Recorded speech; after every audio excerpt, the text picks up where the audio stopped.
So for this question, we're asked to find the change in enthalpy and the change of energy for this reaction. So first things first, we can highlight the information that we will probably need. And so this is this right here, and also the heat absorbed. And so first things first, we know that work is equal to 2.47 kilojoules. But work is negative because the system is doing work on the surroundings, and it's not work is being done on the system by the surroundings. So we know that work is equal to negative, and then we're also given the Q, which is 38.95 kilojoules. And we know this is going to be positive because heat is going from the surroundings to the system. So Q is greater than 0. And Q is also equal to the change in enthalpy. So we know that the change in enthalpy is pretty much given by the problem. So it is 38.95 kilojoules. And so we can use this to find the change in energy, which is equal to Q plus W, which equals 38.95 kilojoules minus 2.47 kilojoules, which is equal to 38.95 minus 2.47, 36.48 kilojoules. For this problem, we are asked to find the, firstly, given the system of a coffee cup calorimeter, and asked to find the amount of heat. So firstly, we're going to write down all our knowns. We have 150 grams of water at 248 K, and 121 grams are heated to 100 Celsius, so that's 373 K. And we have the specific heat of copper, which is 0.385 joules over grams times Kelvin, and then the water is 4.18 joules over grams times Kelvin. So, first thing we're going to do is plugging it into our Q equals mc delta T equation. Trying to find the change of temperature first, which is TF, our final point, minus our initial. So that will be 303 Kelvin minus 373 Kelvin, which is what the copper started out at. And so our change in temperature will be negative 70 Kelvin.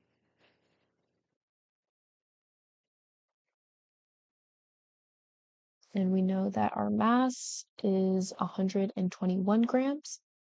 So, and we're given the specific heat of our copper. So to find how much energy was observed, or how much energy was released in this case, we can just plug these straight into the equation, giving us 121 grams times 0.38 joules over grams times Kelvin,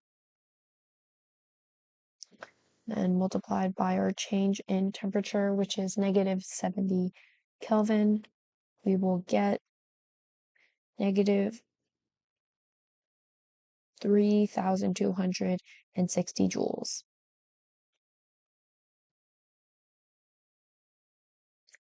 So that's how much was lost by the copper block. Now we have to see how much was gained by the water. And again, this is a different change of temperature. So our water goes from an initial of 248 Kelvin to 303 Kelvin. So plugging that in, we know that it gained 5 Kelvin. That's 9. And so plugging it into our formula, we have 150 grams of water and a specific heat of 4.18 joules over grams times Kelvin. So we write this out to get 100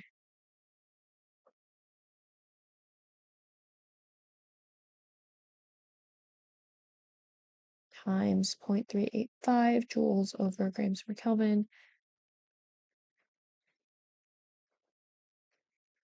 Oh,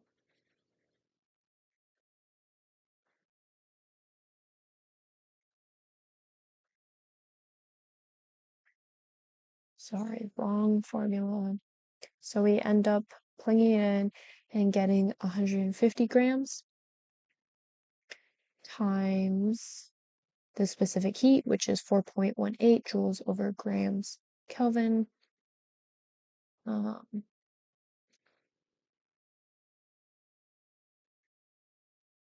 times 5 Kelvin.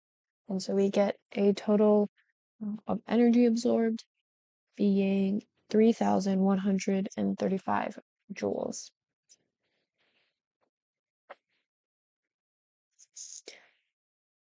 So heat lost by copper plus the heat gained by the water should be around 0, and that's pretty much what we get.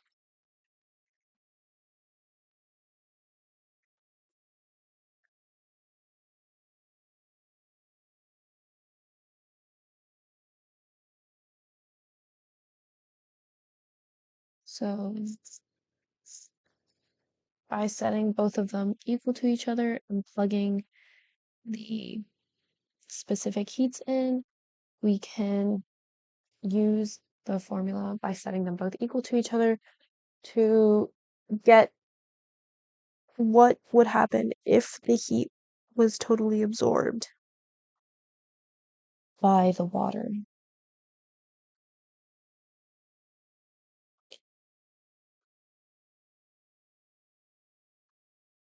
So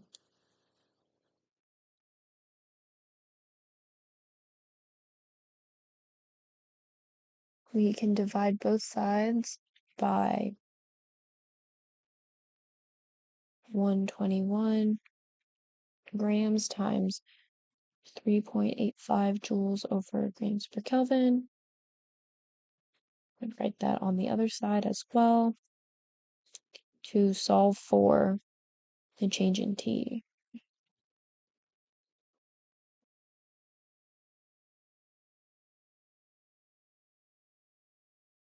So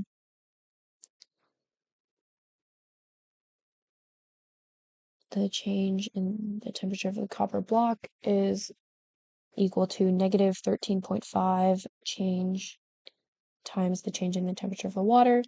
And we can plug in our initial temperature final minus temperature initial to get the final temperature, because the final temperature of both objects should be the same.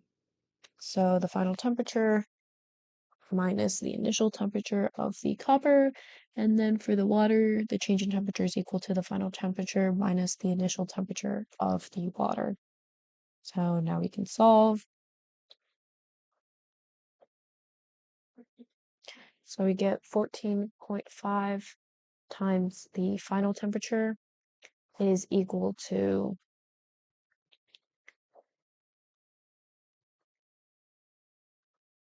4,396 Kelvin. And so the final temperature of both, if none of the heat was lost, would have been 303 Kelvin.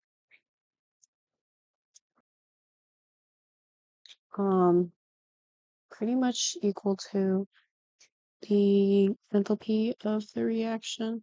So first things first, we're going to want to reorder this to get all of our reactants on the same side and our products on the same side, and also canceling out anything that we can that's not in the original equation. So all of this SRO, SRCO3, all of that. So for the first, I'm going to first number these equations so we know which ones we're working with. And so for one, the CO2 is on the product side. So we're going to reorder that to SrCO3, which yields SRO plus CO2.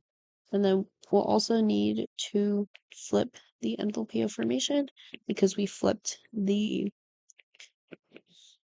equation. And this will give us positive 234 kilojoules.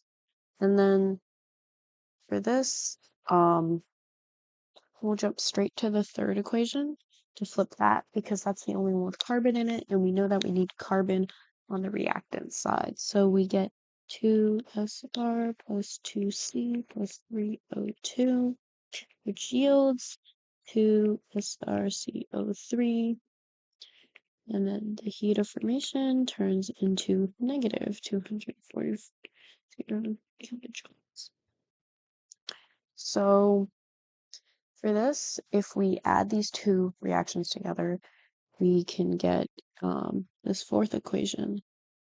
But we'll need to make, in order to cancel these out, because we have SrCO3 on the reactant side, the product side, and also the reactant side. But this one has a different coefficient than the other. But it's only a factor of 2, so we'll need to multiply 1 by 2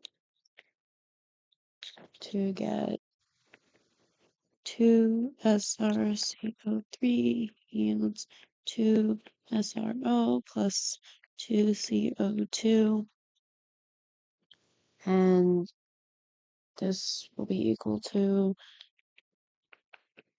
just multiply this by 2, so that's 468 kilojoules. And so now that they are like this, we can add the two reactions together to get a new equation.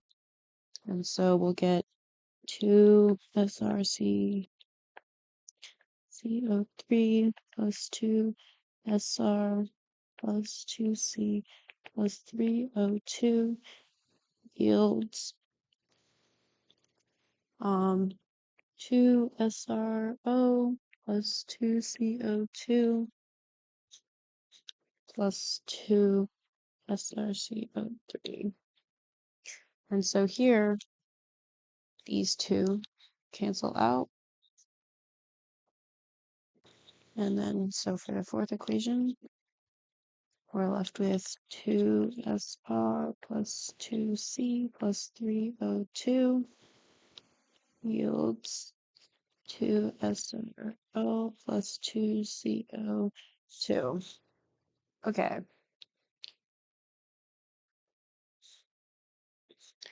And how this changes the heat of formations, it's essentially just these two added together is our new heat of formation. So HF equals quick math 468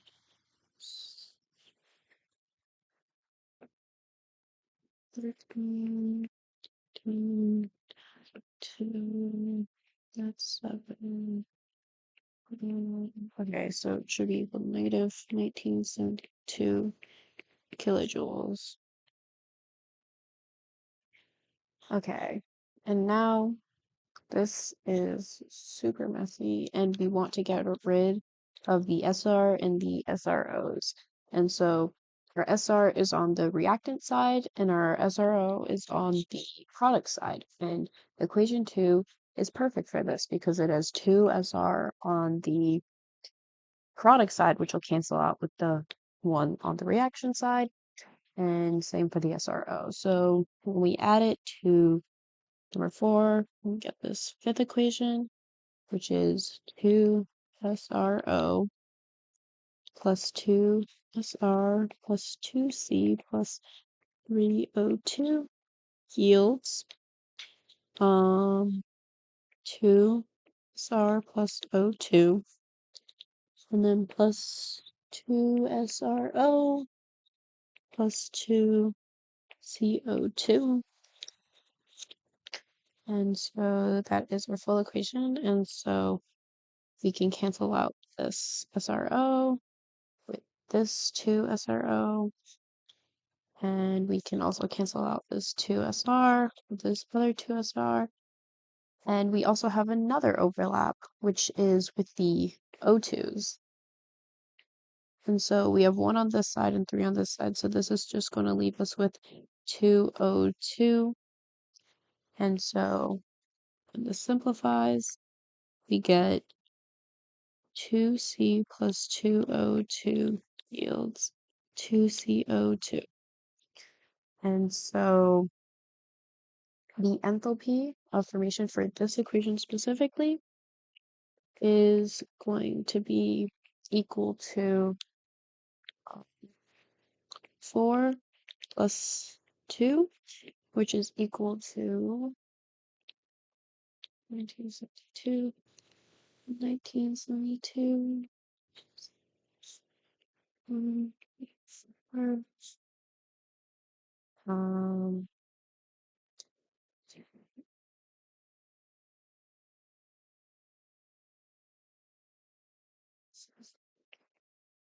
E,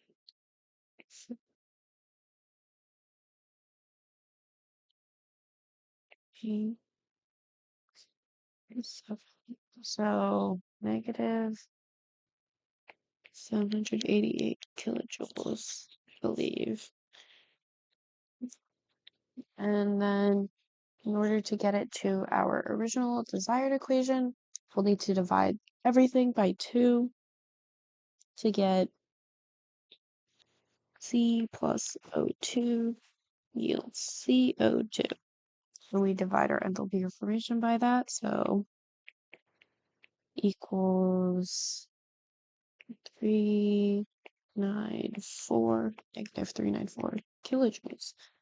And this is our final answer. So for this problem, we're asked to find the kinetic energy for a N2 molecule. So for this, we know that our equation for kinetic energy is equal to 1/2 mass times velocity squared. And so we're given the average velocity, so all we have to do is find mass. So for A, this mass is equal to 1 N2 molecule. So in order to find this, we know that one one nitrogen atom is equal to 14.01 AMU. And so let's differentiate this with N2. So the mass of a N2 molecule is 2 times that. So that will be 28.02 AMU. And we want to convert this to grams. So we know that 1 AMU equals 1.66054 times 10 to the negative 24th grams. And so using this, we know that 28.02 grams. If we just multiply it by this number that we have here, that gives us times 6 equals 46.528 times 10 to the negative 24th grams.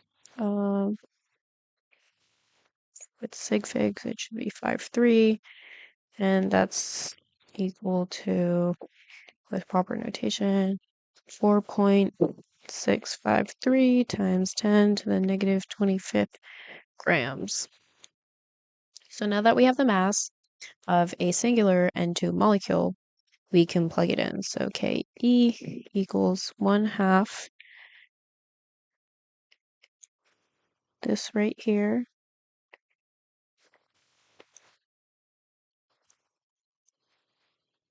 times, and then the velocity is 469.392 meters per second squared, and this will give us um, let me plug it into my calculator really fast.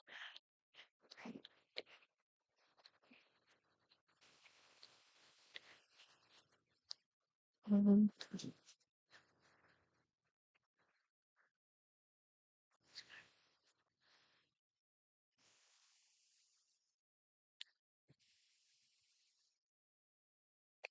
so this gives us 5.126 times 10 to negative 20 grams meters squared over second squared. And that's our answer for one molecule. And so for B, we're asked to find the Ke for a whole mole. So we can do the same process, except we know that for 1 mole is equal to 14.01 grams. And so we can just plug that directly into our formula. Ke equals 1/2 14.01 grams, and then 469.392 squared. And so plugging this into our calculator, the kinetic energy for a whole mole is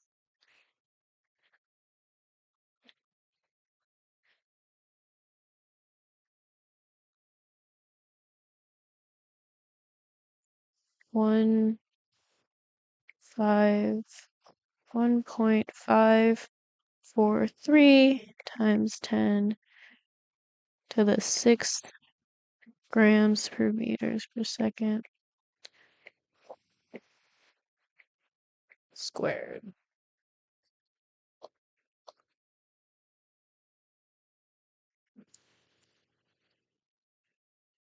And so this is basically equal to um, if we convert these into kilograms, that's equal to kilojoules. So this would be 1,000 grams to 1 kilogram equals 5.126 times 10 to the negative 23 kilojoules, I believe. And then this one is same conversion equals 1.543 times 10 to the third kilojoules. And that's our final answer. So for this problem, we are asked to find the equation first for the combustion of methanol. So we know that in the reactants, we have methanol and oxygen because it's needed for combustion. And then for reactants, we'll get carbon dioxide and water. With this now, we now need to balance it to make sure there are equal carbons, hydrogens, and oxygens on both the reactant and product side. So we find that the coefficient for methanol is 2, the coefficient for oxygen is 3, the coefficient for carbon dioxide is 2, and the coefficient for water is 4. And so now we're going to find exactly how much of each molecule is on each side. So by multiplying through for methanol, we find that there are 2 carbons, 8 hydrogens, and 2 oxygens. And then for oxygen, multiplying through, we have 6 oxygen um, oxygen atoms, and then 2 carbon atoms and 4 oxygen atoms for carbon dioxide. On the product side, 8 hydrogen and 4 oxygen atoms for water on the product side. So we know that we have the same amount of products and reactants on each side. So for the second one, we have to calculate the standard enthalpy of change for this reaction.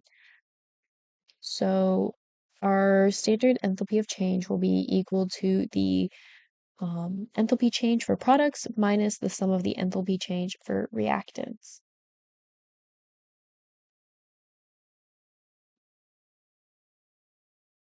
Here we can consult the table above, and we see that it lists enthalpy change for methanol at negative 238.6. We have also the enthalpy change for carbon dioxide and for water vapor as well.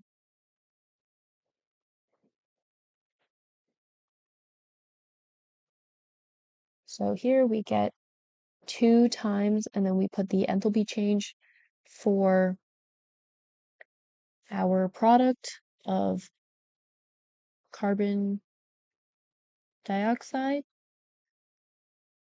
and then 4 times our enthalpy change for water vapor, and this will give us the enthalpy change for our products.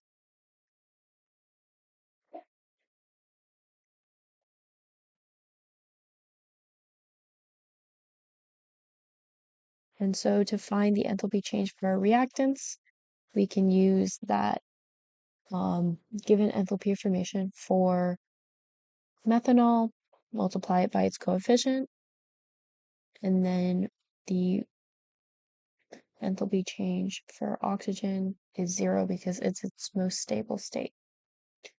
So this gives us, when we put everything together, first we have to find the values for both the change in H for products and reactants. So plugging these into our calculator,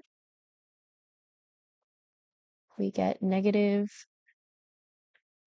1,254.2 kilojoules per mole.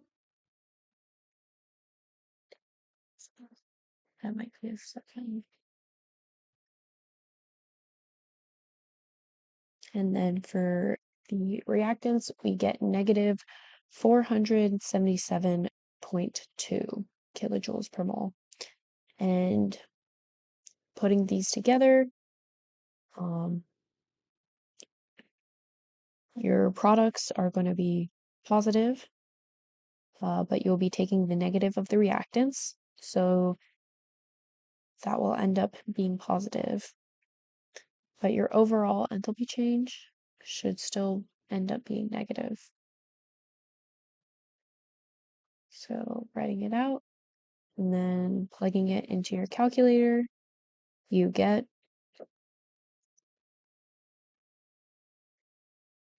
negative 1,277 kilojoules per mole. So now on to number 3. We have to calculate the heat produced by combustion per liter of methanol, given the density of 0.791 grams per milliliter. So we're going to write this down. And we're also going to find the molar mass of methanol.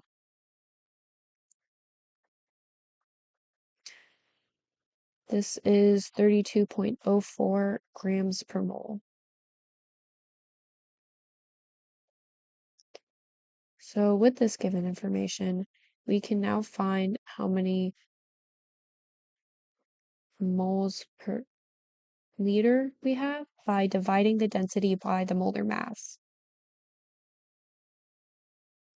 So we have 24.7 moles per liter.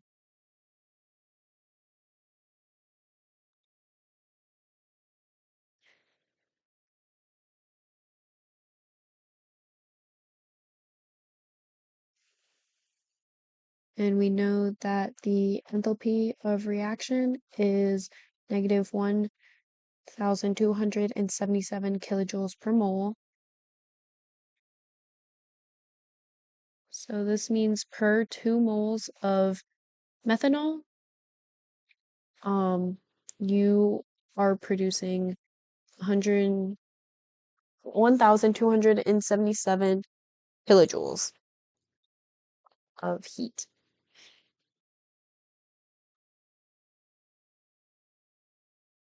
Oh, need to multiply it first.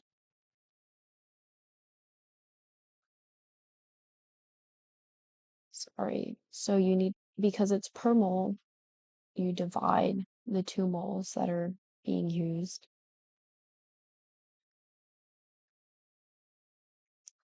by 1/2 to get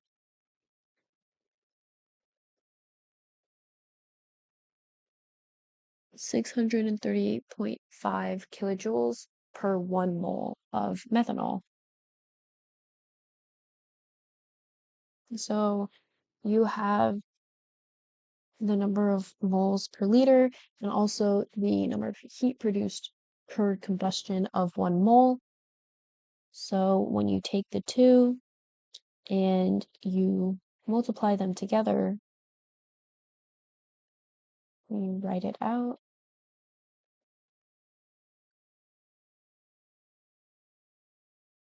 This will give you how many kilojoules per liter are produced.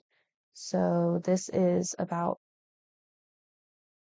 15,770 kilojoules per liter.